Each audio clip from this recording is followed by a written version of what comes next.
तो चलिए आज पॉलिटी का सीरीज़ हम लोग देखते हैं। तो शुरुआत में जो पॉलिटी हम लोग पढ़े, तो कल आपका क्लास हुआ था कुछ पॉलिटी का, तो आज हम देखते हैं उसका रिकॉल करते हैं, है ना। तो पॉलिटी में सबसे महत्वपूर्ण आपका अनुच्छेद है, भाग है और अनुसूची है। ये तीनों चीज़ है आपका। तो पॉलिटी में आपको पता है कि अनुच्छेद की संख्या कितनी है भाई, 395 है ना। 395 अनुच्छेद है। दूसरा है आपका भाग, तो भागों की संख्या कितनी, 22 है ना। और तीसरा है आपका अनुसूची। तीसरा क्या है, अनुसूची। तो अनुसूची 8। ये आपका मूल संविधान में था। ये कब होता, मूल संविधान में। अभी भी ये है, लेकिन क्या है वर्तमान में इसमें वृद्धि किया गया है। वर्तमान में क्या किया गया है, वृद्धि किया गया है। उसी का ABCD करके अभी वर्तमान की अगर चर्चा करें हम, है ना, तो 470 से अधिक अनुच्छेद हो चुका है ना। भाग की चर्चा करें तो 25 भाग हो चुका है और अनुसूची कितनी है, 12। तो ये वर्तमान के उद्देश्य से ये आपका अनुच्छेद। तो आपका जो पहला हम बताए थे, है ना, अनुच्छेद से शुरू किए थे कि पहला जो भाग 1 है उसमें अनुच्छेद 1 से लेकर 4 तक चर्चा, अनुच्छेद 1 से लेकर 4 तक चर्चा है ना।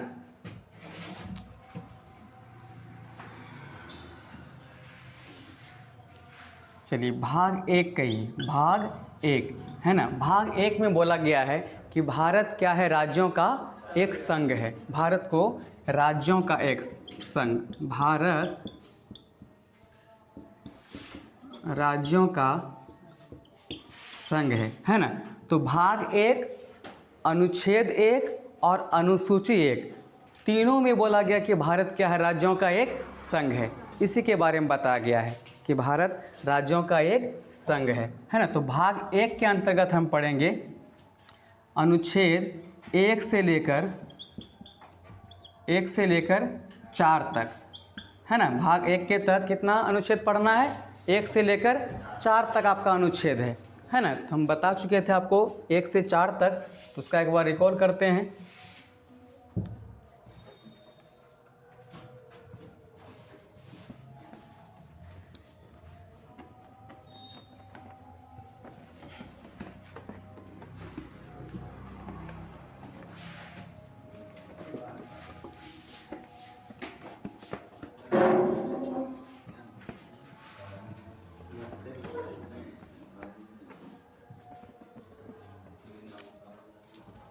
चलिए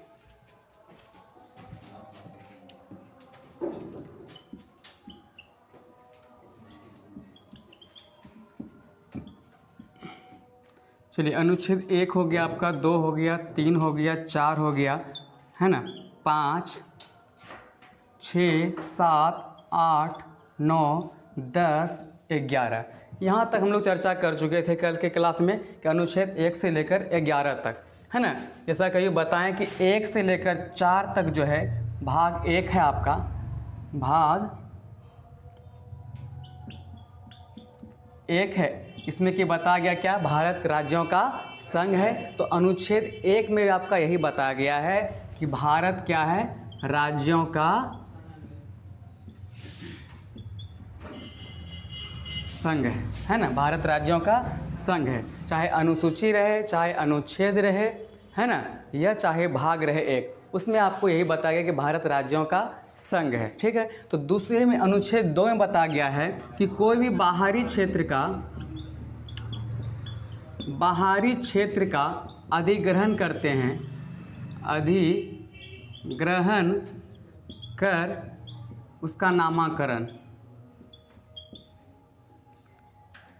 है ना, नामाकरण करते हैं या स्थान परिवर्तन करते हैं, तो उसको किस अंतर्गत रखा जाता है, वो 2 के अंतर्गत। कहाँ रखेंगे उसको, 2 में। मान लीजिए बांग्लादेश है, बांग्लादेश का कुछ क्षेत्र, चाहे वो युद्ध के द्वारा हो या समझौता के द्वारा हो, वो अगर भारत में अधिग्रहण कर लिया जाता है, उसके क्षेत्र पर कब्जा कर लिया जाता है, तो क्या हो जाएगा, वो अनुच्छेद 2 के तहत उसका नाम परिवर्तन कर देंगे। मान लीजिए वो पहले नाम होगा बांग्लादेश का कुछ, है ना, तो भारत का जो नाम रखा जाएगा वो रखा जाएगा, या स्थान परिवर्तन कर दिया जाएगा, या नामों में परिवर्तन। तो ये 2 मतलब बाहर से देना है ना, दूसरे देशों से देना है। 2 मतलब याद रखिएगा कि बाहरी क्षेत्र में देना है। 3 को आप याद रखिएगा, अपने देश की सीमा के भीतर, है ना, देश के सीमा के भीतर देश की सीमा के भीतर अगर किसी राज्य का नाम बदलते हैं या स्थान बदलते हैं या उसका नया नामांकन करते हैं तो वो रखेंगे हम लोग अनुच्छेद 3 में। तो 2 और 3, 1, 2, 3 आपका बहुत ही इंपॉर्टेंट क्वेश्चन है, इससे क्वेश्चन बार बार आता है। 1, 2 और 3 है ना, राज्यों का संघ है। 2 है आपका बाहरी क्षेत्र का अधिग्रहण।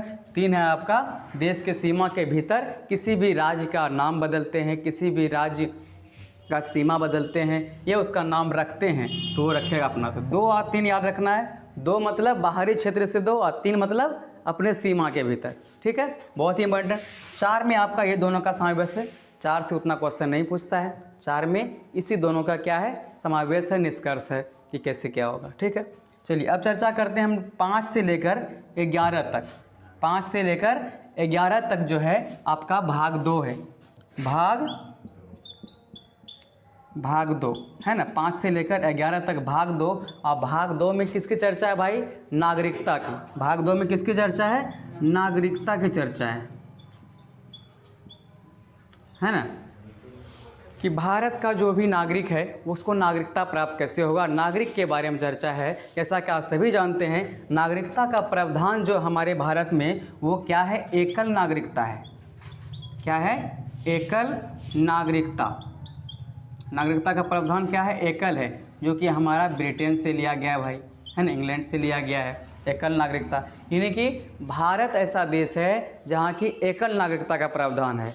वहीं दोहरी नागरिकता का प्रावधान कहाँ है, अमेरिका में। अमेरिका में क्या होता है, भारत का जो वहाँ केंद्र होगा, अमेरिका का जो केंद्र होगा सेंट्रल, वहाँ जो है अलग नागरिकता प्राप्त होगा और जो राज्य होगा वहाँ उसको अलग नागरिकता का सर्टिफिकेट मिलेगा। लेकिन भारत ऐसा देश है जहाँ के चाहे आप केंद्र में रहिए या राज्य में रहिए, भारत के किसी भी कोने में रहिए, तो आपको कैसी नागरिकता मिलेगी, एकल नागरिकता, है ना। ये कहाँ से लिया गया प्रावधान, आपका ब्रिटेन से लिया गया है एकल नागरिकता का प्रावधान। चलिए तो 5 से लेकर 11 तक, 5 से लेकर 11 तक, चलिए 5 में क्या बोला गया है, 5 से लेकर 11 तक आपका किसका है, नागरिकता का प्रावधान है। तो अनुच्छेद 5 बोलता है आपको कि संविधान के प्रारंभ में नागरिकता। अनुच्छेद क्या बोलता है, संविधान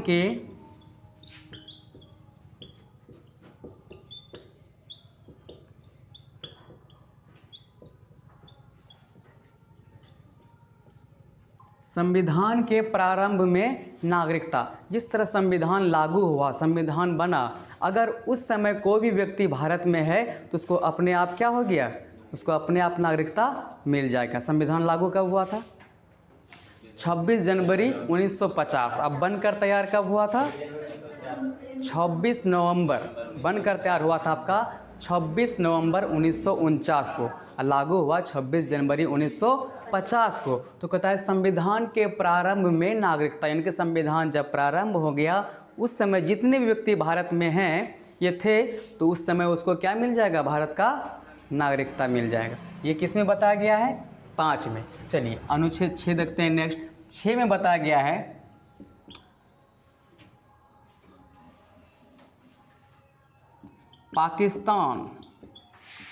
पाकिस्तान से भारत आए लोगों को नागरिकता, है ना। पाकिस्तान से भारत, है ना, पाक फ्रॉम इंडिया। तो पाकिस्तान से जब भारत आए तो उस समय जैसे मान लीजिए आज़ाद हो गया 1947 में, है ना, देश आज़ाद हो गया 1947 में, तो ऐसा फैसला लिया गया कि आप जो हैं अगर भारत में रहना चाहते हैं तो भारत में रहिए, अगर पाकिस्तान में रहना चाहते हैं तो पाकिस्तान में रहिए। कोई बॉन्ड नहीं था कि आपको यहीं के निवासी तो आप यहीं रहना चाहते हैं, है ना, ऐसा नहीं था। दोनों जगह आप स्वतंत्र थे रहने के लिए, चाहे भारत में रहिए या पाकिस्तान में रहिए। तो पाकिस्तान में जो लोग थे, है ना, वो क्या वहाँ महसूस नहीं कर रहे थे नहीं भाई हम भारत जाएंगे, तो पाकिस्तान से लोग कहाँ आ गए, भारत आ गए। तो उस समय जो पाकिस्तान से लोग भारत आ गए उसको भी क्या मिल गया, नागरिकता मिल गया, है ना। पाकिस्तान से जो लोग भारत आए 47 के बाद उसको भी क्या मिल गया, नागरिकता मिल गया यहाँ का, कि पाकिस्तान से लोग भारत आ गए। वही बात साथ में जस्ट अपोजिट बात है, उल्टा, है ना। भारत से पाकिस्तान गए अब पुनः वापस आ गए, है ना।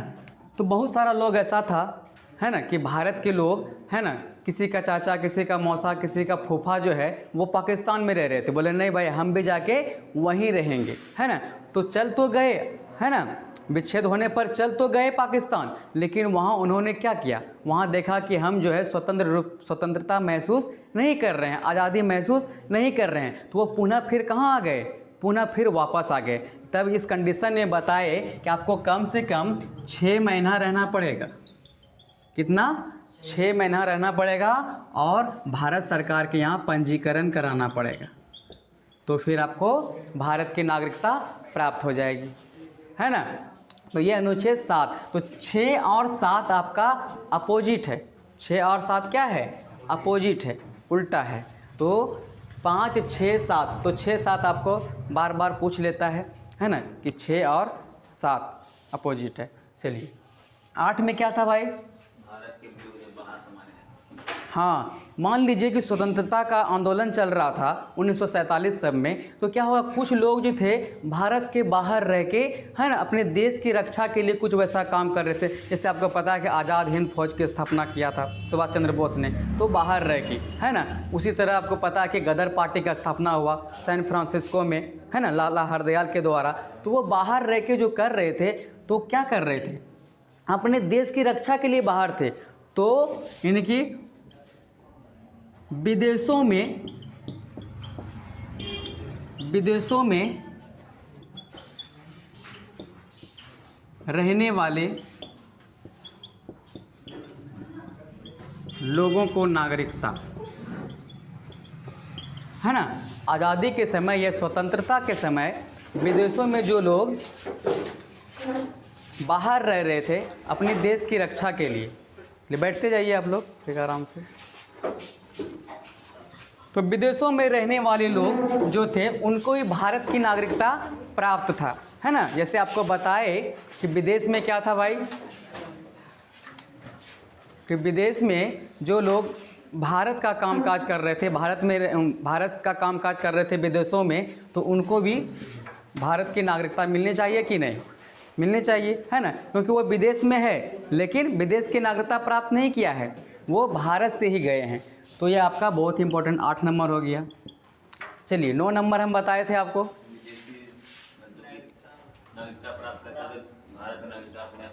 हाँ 9 में क्या है, अगर आप विदेशी नागरिकता प्राप्त कर लेते हैं तो भारत की नागरिकता आपका अपने आप समाप्त हो जाएगा। जैसे कि आपको पता है कि भारत की नागरिकता कैसी नागरिकता है, एकल नागरिकता है। आप किसी ऐसा नहीं कि अमेरिका का भी नागरिकता प्राप्त कर लिए हैं और भारत का भी नागरिकता आपको मिलेगा, ऐसी बात नहीं है ना, ऐसी बात नहीं है। तो ये क्या है आपका 9 में है कि विदेशी नागरिकता प्राप्त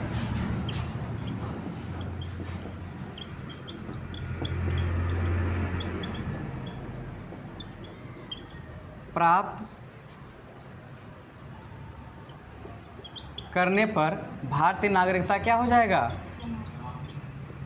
समाप्त हो जाएगा, भारतीय नागरिकता समाप्त हो जाएगा। ये 9 में प्रावधान देखिए 5, 6, 7, 8, 5, 6, 7, 8 ये जो था स्वतंत्रता के समय दिया गया नागरिकता था, ठीक है। 9, 10 और 11 जो है वो स्वतंत्रता के बाद बना कि अगर कोई विदेशी नागरिकता प्राप्त कर लेता है तो भारत में उसका नागरिकता स्वयं क्या हो जाएगा, समाप्त हो जाएगा।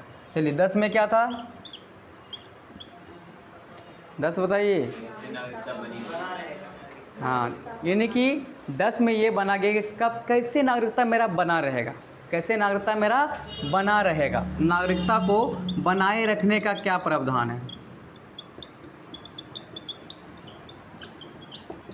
है ना। तो आपको बताए थे नागरिकता का बना रहेगा आपका 3 कंडीशन में। जैसे कि आपने स्वतः नागरिकता का त्याग नहीं किए हैं तो आपका नागरिकता क्या हो जाएगा, बना रहेगा, है ना। अगर आप देशद्रोही नहीं हैं, देश के खिलाफ कोई वैसा कार्य नहीं किए हैं, है ना, जो कि देश को लगे कि ये देशद्रोही है, ये आपत्तिजनक कार्य है, ये देश को उसको क्षति पहुंच रहा है, तो कोई वैसा काम नहीं किए हैं तो आपका नागरिकता क्या रहेगा, बना रहेगा, है ना। और यानी कि सरकार छीन नहीं सकती है ना। अगर देशद्रोही घोषित कीजिएगा सरकार आपका नागरिकता छीन लेगा नहीं। तो स्वतः, दूसरा है आपका रजिस्ट्रेशन के द्वारा, पंजीकरण के द्वारा, है ना, तीसरा त्याग के द्वारा। तो ये सब कंडीशन है कि नागरिकता मेरा कैसे बना रहेगा, है ना। स्वतः भी त्याग कर सकते हैं, सरकार भी आपसे छीन सकती है नागरिकता, है ना, आपत्तिजनक स्थिति में। चलिए 11 क्या है, नागरिकता संबंधी जो भी प्रावधान है उसको बनाने की शक्ति किसको है, संसद के पास, है ना। तो ये क्वेश्चन आपका बहुत ही इंपॉर्टेंट है, 11 नंबर से पूछता है कि नागरिकता संबंधी कानून जो है वो कौन बनाता है, राष्ट्रपति, प्रधानमंत्री, संसद या उच्च न्यायालय दे दिया ऑप्शन में। तो नागरिकता संबंधी कानून जो बनाने की शक्ति किसके पास है, संसद के पास। और संसद में मंत्रालय होता है, गृह मंत्रालय, वित्त मंत्रालय, वाणिज्य मंत्रालय, खेल मंत्रालय। तो संसद में जो कानून बनाने की शक्ति है किस मंत्रालय को, गृह मंत्रालय को। बहुत ही इंपॉर्टेंट क्वेश्चन आपका VVI क्वेश्चन है ना, कानून बनाने की शक्ति नागरिकता के संबंध में।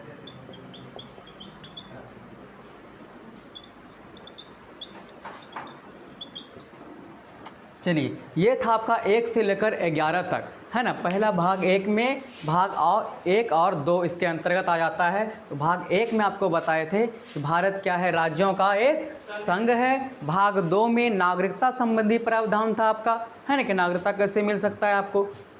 तो अनुच्छेद 1 से लेकर 12 तक फटाफट बोलिएगा आप लोग। अनुच्छेद 1 में क्या है, भारत राज्यों का संघ है। अनुच्छेद 1 में भारत राज्यों का संघ है, चाहे अनुच्छेद कहिए, चाहे अनुसूची कहिए और चाहे भाग कहिए, वो भारत के राज्यों के संघ के बारे में चर्चा है। चलिए अनुच्छेद 2 में क्या है, अगर बाहरी क्षेत्र का अधिग्रहण कर उसका नाम परिवर्तन करते हैं, स्थान परिवर्तन करते हैं, तो उसको अनुच्छेद 2 में, यानी कि बाहर से 2, ठीक है। 3 में क्या है आपका, देश के सीमा के भीतर है, जैसे मान लीजिए आंध्र प्रदेश से काट के तेलंगाना बन गया, तो वो किस अनुच्छेद के अंतर्गत रखा जाएगा, 3 के अंतर्गत। 4 में ये दोनों का समावेश है, इन्हीं के द्वारा बताया गया। 4 आपको उतना नहीं है। चलिए भाग 2 में क्या है, नागरिकता। भाग 2 में नागरिकता, कभी कभी डायरेक्टली क्वेश्चन पूछता है नागरिकता का प्रावधान भाग किस में है, तो 2 में है। नागरिकता संबंधी प्रावधान किस अनुच्छेद में, कितना से कितना में, 5 से लेकर 11। नागरिकता जो है कहाँ से लिया गया है, ब्रिटेन से लिया गया है। भारत में कैसी नागरिकता है, एकल नागरिकता है भाई। भारत में कैसी नागरिकता है, एकल। तो 5 से लेकर 11। 5 में क्या था, संविधान के प्रारंभ में नागरिकता। संविधान जब लागू हुआ तो उस समय जितने भी व्यक्ति थे सबको अपने आप नागरिकता मिल गई, ठीक है। 6 में है पाकिस्तान से भारत आए, है ना। जब आज़ाद हो रहा था तो ये घोषणा किया गया कि अगर आप भारत में रहना चाहते हैं तो भारत में रहिए, पाकिस्तान में रहना चाहते हैं तो पाकिस्तान में रहिए। कोई बॉन्ड नहीं कि आपको यहाँ है तो यहीं रहना पड़ेगा। तो लोग क्या किए, आवागमन करने लगे, है ना, भारत से पाकिस्तान, पाकिस्तान से भारत आने लगे। तो उस समय जो पाकिस्तान से भारत आने लगे लोग, उसको ही बोला कि आप भी नागरिकता के प्रावधान है यहाँ पर, है ना, भारत में। फिर दूसरा क्या हुआ, कुछ लोग बोला कि नहीं भाई मेरा जो है सगे संबंधी वहाँ है, तो वो यहाँ से वो लोग वहाँ चल गए, है ना। तो साथ में भारत से पाकिस्तान जो पुनः वापस लौट कर आए तो उनको सरकार बोली कि आप जो है 6 महीने तक यहाँ रहिए, उसके बाद सरकार के यहाँ रजिस्ट्रेशन कराइए, तो ही आपको नागरिकता मिल सकता है। 9 में क्या है, विदेशी नागरिकता प्राप्त करने पर भारत की नागरिकता क्या हो जाएगा, समाप्त हो जाएगा भाई।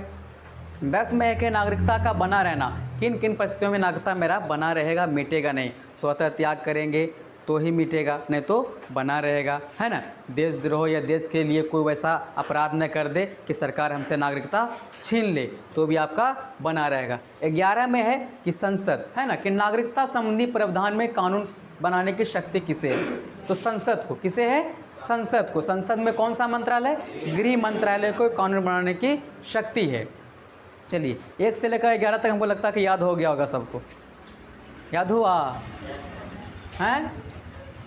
चलिए 1 में क्या है, राज्यों का संघ। 2 में क्या है, बाहरी क्षेत्र का अधिग्रहण। 3 में क्या है, चलिए 5 में क्या है, संविधान के प्रारंभ में नागरिकता। 6 में क्या है, पाकिस्तान से भारत आए लोगों को नागरिकता। 7 में क्या है, जस्ट अपोजिट, भारत से पाकिस्तान गए लोगों को नागरिकता। चलिए 8 में क्या है, विदेशों में रहने वाले लोगों को नागरिकता। अगर देश के काम के लिए विदेश में कोई काम कर रहा है तो उसको भी नागरिकता प्राप्त है। हाँ? 9 में क्या है, चलिए 10 में नागरिकता का बना रहना। 11 बहुत इंपॉर्टेंट है, नागरिकता संबंधी कानून कौन बनाती है, संसद बनाती है, संसद। चलिए संसद बनाती है। संसद के कौन से मंत्रालय के द्वारा, गृह मंत्रालय के द्वारा। स्वतंत्रता के समय में अनुच्छेद कितना से कितना था नागरिकता में? 5 से लेकर 8, 5 से लेकर 8 तक।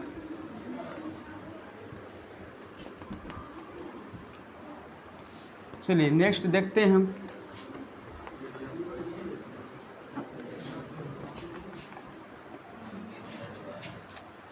चलिए नेक्स्ट क्वेश्चन आपका नागरिकता से बहुत ही इंपॉर्टेंट क्वेश्चन है, बहुत बार पूछा गया है ना, कि पहली बार नागरिकता संशोधन कानून कब आया? पहली बार नागरिकता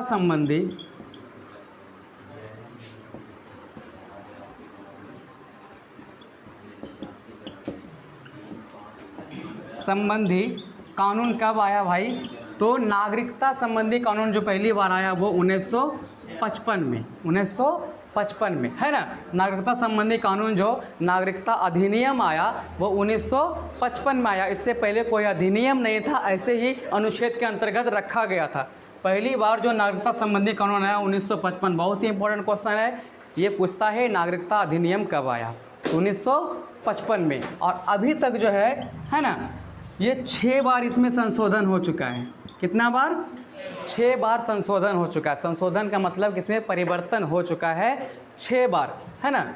अनुच्छेद 368 है ना, 368 के तहत संशोधन की प्रक्रिया है ना। किसी भी कानून में हम संशोधन कर सकते हैं अनुच्छेद 368 के तहत। बहुत इंपॉर्टेंट है आपका। तो अभी तक कितना बार हुआ है? 6 बार हुआ। ये याद रखना कि नागरिकता संबंधी कानून अभी तक 6 बार। पहली बार संशोधन हुआ 1986 में, पहली बार 1986 में हुआ, है ना। 86 में हुआ, 92 में हुआ, है ना। 3, 5 और 15, 19। तो पहली बार कब हुआ भाई? पूछ सकता है। पहली बार 1986 में, और अंतिम बार जो अभी हुआ है वो 2019 में। जैसे कि आप NRC सुने होंगे, है ना। तो वो संबंधी प्रावधान ये हुआ 2019 में।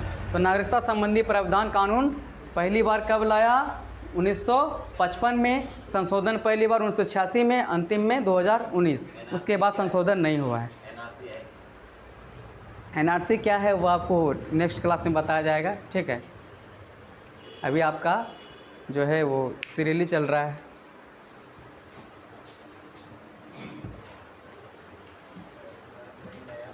चलिए 5 से लेकर 11 तक, 5 से लेकर 11 तक हमको लगता है कि कोई भी दिक्कत डाउट नहीं होगा। इसमें आपका 1, 2, 3 है ना, और 11 बहुत ही इंपॉर्टेंट क्वेश्चन है। ऐसे आप भरवली क्वेश्चन पूछ देता है कि नागरिकता किसमें है? 5 से 11। आप ये भी क्रम याद रखिएगा।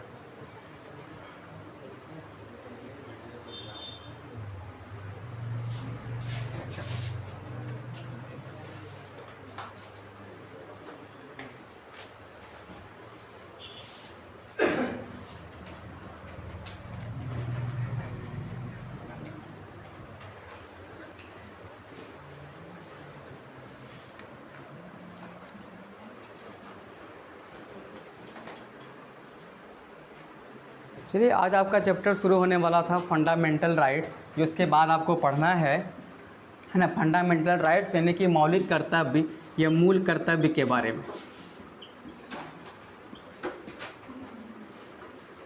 मूल अधिकार के बारे में, सॉरी मूल कर्तव्य नहीं, मूल अधिकार के बारे में। मूल अधिकार के बारे में पढ़ना है आपको। इसको अंग्रेजी में बोलते हैं फंडामेंटल राइट्स।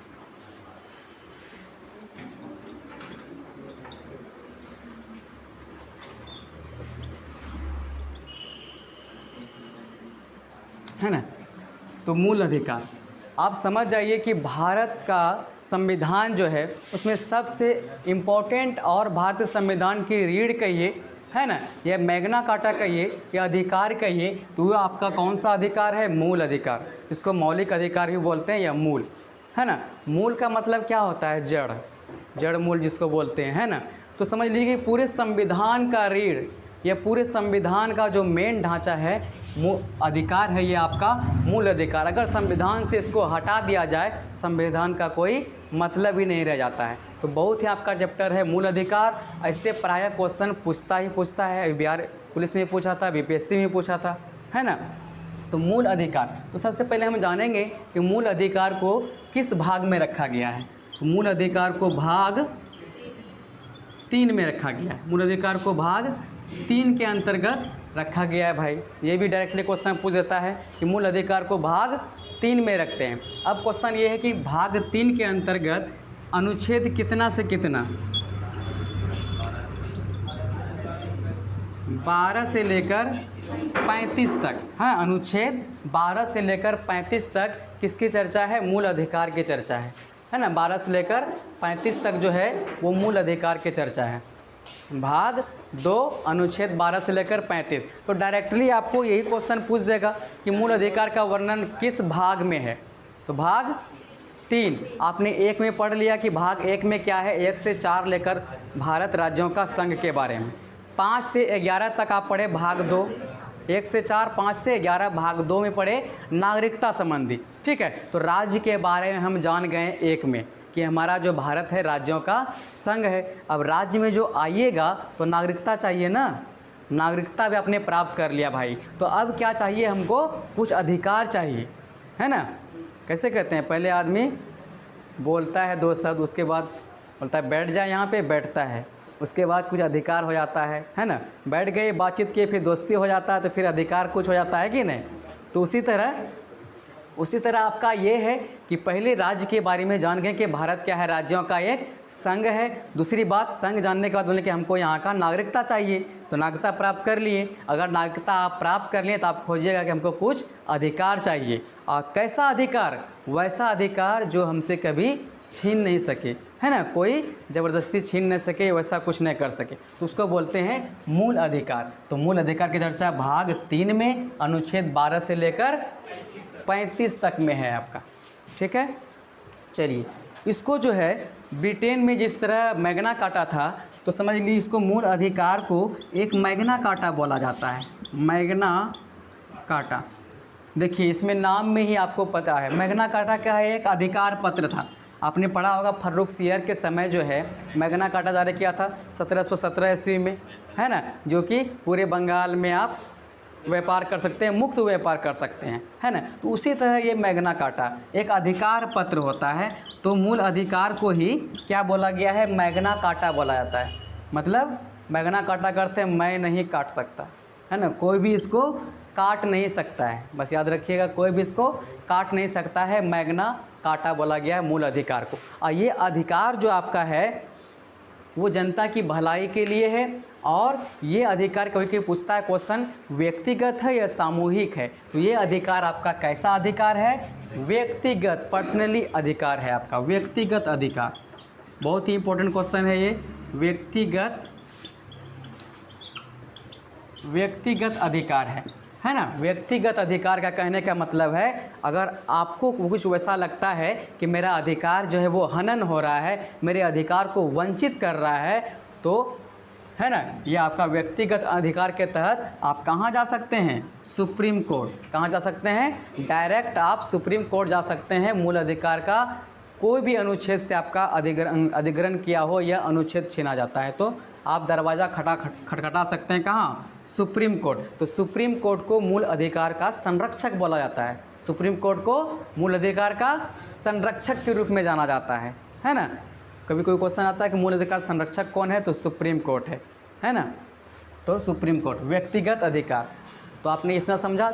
और चलिए स्रोत के आधार पर देखते हैं कि मूल अधिकार लिया गया कहाँ से, ये भी क्वेश्चन आता है आपसे। तो वो अमेरिका के संविधान से, है ना, अमेरिका के संविधान से लिया गया है ना। मूल अधिकार जो आपका लिया गया है वो अमेरिका का अधिकार के। आपको एक शासन अधिनियम बताए थे, भारत शासन अधिनियम 1935, है ना। तो भारत शासन अधिनियम 1935 ऐसा अधिनियम था जिससे कि 250 से अधिक अनुच्छेद जो है भारत संविधान में उसी अधिनियम से लिया गया था। तो लेकिन बाकी जो कुछ बच गया, जैसे मूल अधिकार हो गया, नागरिकता हो गया, है ना, जैसे आपातकाल हो गया, तो ये सब जो अधिकार है वो आपका लिया गया कहाँ से, अमेरिका से लिया गया। कहाँ से लिया गया, अमेरिका से। तो हमको लगता है कि इतनी बात आप लोग को पता हो गया होगा, है ना। इतना सा जो मेन टॉपिक आपको पता हो गया होगा कि मूल अधिकार, फंडामेंटल राइट्स का वर्णन जो है किस भाग में है, बोलिए भाई, याद नहीं हुआ, 3 में। किस भाग में है, 3 में अनुच्छेद कितना से कितना 12 से लेकर 35 तक में, है ना। मैग्ना कार्टा किसे बोला जाता है, मूल अधिकार को, है ना। ब्रिटेन का एक अधिकार पत्र है, उसको मैग्ना कार्टा नाम दिया गया था। तो मूल भारत का संविधान में जो मूल अधिकार जोड़ा गया है उसको क्या बोलते हैं, मैग्ना कार्टा। चलिए, मूल अधिकार को कहाँ से लिया गया है, अमेरिका में। मूल अधिकार कैसे अधिकार है, व्यक्तिगत है या सामूहिक है, व्यक्तिगत अधिकार है। मूल अधिकार के संरक्षक किसको बोला जाता है भाई, सुप्रीम कोर्ट को, है ना। आपका जो मूल अधिकार है अगर उसमें हनन होता है या कोई छीना जाता है तो आप डायरेक्ट दरवाज़ा खटखटा सकते हैं, किसका, सुप्रीम कोर्ट का। सुप्रीम कोर्ट का दरवाज़ा आप खटखटा सकते हैं। तो इतनी बातें जो है ना। एक और क्वेश्चन इससे बनता है भरबली रूप में कि मूल अधिकार का प्रस्ताव जो है पहली बार कहाँ लाया गया था, किस अधिवेशन में। आपको पता होगा कांग्रेस का अधिवेशन हुआ था, है ना, 55 से अधिक उसका अधिवेशन है। तो उसमें से एक अधिवेशन था आपका कराची अधिवेशन। कौन सा अधिवेशन था, कराची अधिवेशन 1931, है ना। कांग्रेस का कराची अधिवेशन जो था,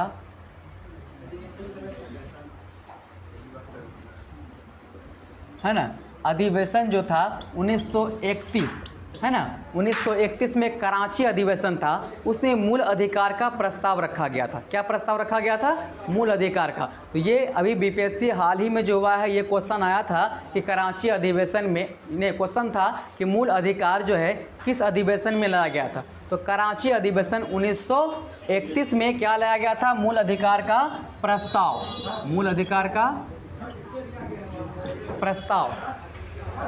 तो डायरेक्टली क्वेश्चन पूछ देगा कि कराची अधिवेशन में कौन सा प्रस्ताव लाया गया था, मूल अधिकार। या पहली बार मूल अधिकार का प्रस्ताव कब लाया गया था, 1931 में, है ना। इसकी अध्यक्षता उस समय कर रहे थे सरदार वल्लभ भाई पटेल, है ना। अध्यक्षता जो कर रहे थे सरदार वल्लभ भाई पटेल जी कर रहे थे, है ना।